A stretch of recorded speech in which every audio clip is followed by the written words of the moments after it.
રામ અને સકહી નામ ગુણ ગાહી. ભગવાન પોતે પણ પોતાના નામનો ગુણ એ કોઈ દિવસ કહી ના શકે. એટલા માટે બુદ્ધિમાન માણસને એ જ જોઈએ કે બધું જ છોડીને ભગવાનના નામનો આશ્રય લે. લખવામાં આવ્યું કે અલ્પ તો અવધિ જીવ જામે સોચ પોચ કરે, करिबे को बहु काम कहा कहा कीजिए। पारुणा पुराणन को वेद को न पारुणाए, और शास्त्र तो अनेक चित्त कहाँ कहाँ दीजिए। काव्य की कला अनेक छंद के प्रबंध बहु, राग तो रसीले रस कहा कहा पीजिए। ગોસ્વામીજી લખ્યું કે આપણા પાસે સમય બહુ ઓછું છે અને કરવા માટે કામ ઘણા બધા છે, તો આપણે કયા કયા કામ કરીશું?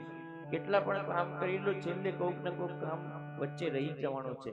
તો એના કરતા કામ તો કરો, પણ ધીરે ધીરે સાથે સાથે ભગવાનનું નામ લેવાનો પણ પ્રયત્ન કરો. પારુણા પુરાણને કો વેદવું કો ન પારુણાય. આપણા પુરાણોનો કોઈ પાર નથી, વેદોનો જ કોઈ પાર નથી. શાસ્ત્રો તો અનેક કેટલા બધા ગ્રંથો છે, 4 વેદ છે, 18 પુરાણ છે, કેટલા ગ્રંથો, આગમ નિગમ ઉપનિષદ બ્રાહ્મણ આરણ્યક, અનગિનત ગ્રંથો છે. ચિત્ત કહાં કહાં દીજીએ. ગોસ્વામીજી કહી રહ્યા છે કે ક્યાં ક્યાં તમારું ચિત્તને લગાડશો, કઈ કઈ કથા ભગવાનની સાંભળશો. આ તો ભાગવતની કથા છે. ગોસ્વામીજી જાતે પણ કથા લખી, છતાં પણ કહી રહ્યા છે કે કઈ કઈ કથા સાંભળવા માટે જશો. કાવ્ય કી કલા અનેક છંદ કે પ્રબંધ બહુ. આ સરસ મજાનું સંગીત છે, કેટલી એમાં રાગ રાગનીઓ છે. હિન્દી વાળા કોઈ હોય તો કેટલા લાંગુરિયા છે નાચવા માટે, ગુજરાતી હોય તો કેટલા ડાયરાના પ્રોગ્રામો છે. કયા કયા પ્રોગ્રામમાં જઈને તમે ત્યાં આનંદ લેશો? તો ગોસ્વામીજી પૂછ્યું કોઈ કે તમે કહો કે કામે ઘણા બધા છે, કયા કયા કામ કરશો? કથાઓ ઘણી બધી છે, કઈ કઈ કથા સાંભળશો? લાંગુરિયા ડાયરા કેટલા બધા પ્રોગ્રામો છે, કયા કયા પ્રોગ્રામોમાં જશો? તો આમાંથી કઈ નહીં કરવાનું, તો પછી અમે કરીએ શું? ત્યારે ગોસ્વામીજી કહે છે, सब बातन की बात तुलसी बताए जात, जन्म जो सुधारो चहो राम नाम लीजिए। जन्म जो सुधारो चहो हरि को नाम लीजिए। જો આપણને જન્મ આ લોક અને પરલોક બંને સુધારવા છે, તો ભગવાનના નામ સિવાય આપણને બીજે ક્યાં ભટકવું ના જોઈએ. એકમાત્ર નામનો આશ્રય આપણે આ કલિકાલમાં લેવું જોઈએ. નામ સિવાય બીજો કોઈ પણ સાધનમાં આટલું, ઘણા બધા યુગના અલગ અલગ સાધન કહેવામાં આવ્યા. સતયુગમાં ધ્યાન દ્વારા, યોગ સાધના દ્વારા લોકોએ ભગવાનની પ્રાપ્તિ કરતા હતા. ત્રેતા યુગમાં હવન યજ્ઞ દ્વારા લોકોએ ભગવાનને પામવાના પ્રયત્નો કરતા હતા.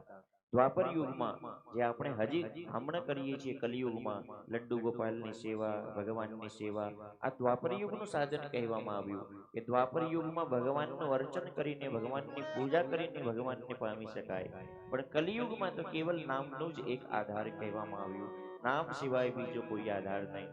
વૃંદાવનના સંત ઓંકારનાથજી ઠાકુર અભયવાણી કરીને ગ્રંથ લખ્યું. આ અભયવાણીમાં ભગવાન પોતાના બંને હાથ ઉપર કરીને પ્રતિજ્ઞા કરે છે કે હું આ પ્રતિજ્ઞા લઉં છું કે જે માણસ મારા નામનો જપ કરે, જે માણસ વિચારે કે આજથી હું ભગવાનનું નામ જાપ કરીશ, હજી એ નામ જાપ શરૂ નહીં કર્યો, ખાલી એમના મનમાં સંકલ્પ આવ્યું છે કે આજથી હું નામ જાપ શરૂ કરીશ, ભગવાન કે તે જ ક્ષણે હું એકદમ રેડી થઈ જાઉં છું કે બસ આ નામ જાપ શરૂ કરે, હું જઈને એમના બધા જ શોક દુઃખ દરિદ્રતા આદિ વ્યાધિ બધાનો નાશ કરી દઈશ. આમ ભગવાન તરત તૈયાર થઈ જાય. તો આ નામની મહિમામાં ભગવાન પોતે કહી રહ્યા, જાતે કહી રહ્યા છે કે ચાહે આપણામાં શ્રદ્ધા હોય કે ના હોય, આપણામાં વિશ્વાસ હોય કે ના હોય, આપણામાં ભક્તિ હોય કે ના હોય, છતાં પણ શ્રદ્ધા વગેરે, વિશ્વાસ વગેરે, ભક્તિ વગેરે પણ આપણે રામ રામ રામ રામ રામ રામ રામ રામ આમ બોલવાનું શરૂ કરી દઈએ તો પણ નામ જાપ કરવાનું એ જ ફળ આપણને પ્રાપ્ત થશે. જે કોઈ ગિરનાર ને ખંતરાઓમાં બેસીને નામ જાપ કરતું હોય, એમને શું ફળ મળે? એ ફળ આપણને શ્રદ્ધા વગેરે પણ એ જ ફળ મળવાનું છે.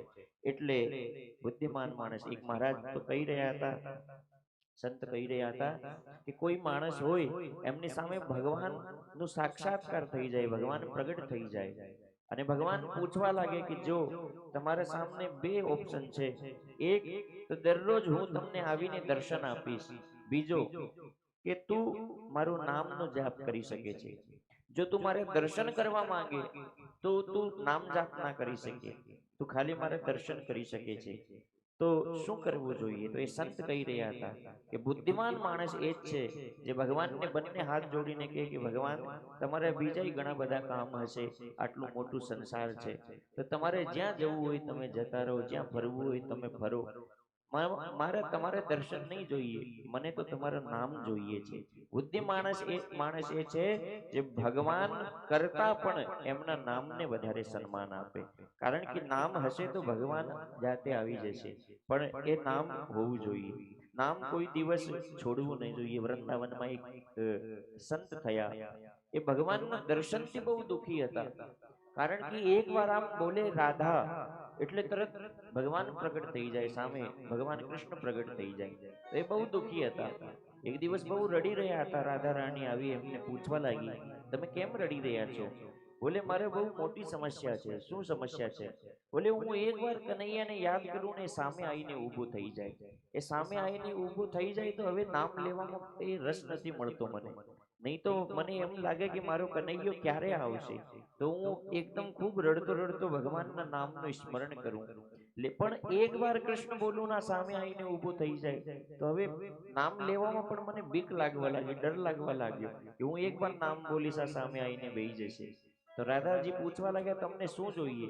બોલે હું તમારાથી એ જ વરદાન માંગુ છું કે હું ગમે તેટલું તમારું નામ લઉં, ગમે તેટલું હું રડતો હું, પણ મને આ વચન આપો કે આજની પછી કોઈ દિવસ તમે અને કૃષ્ણ મારી સામે ના આવો. આ મને વચન આપો, કારણ કે નામ લેવામાં જે સુખ છે, ભગવાનના વિરહમાં જે સુખ છે, એ સુખ તો ભગવાનને પામ્યા પછી પણ નથી મળતું.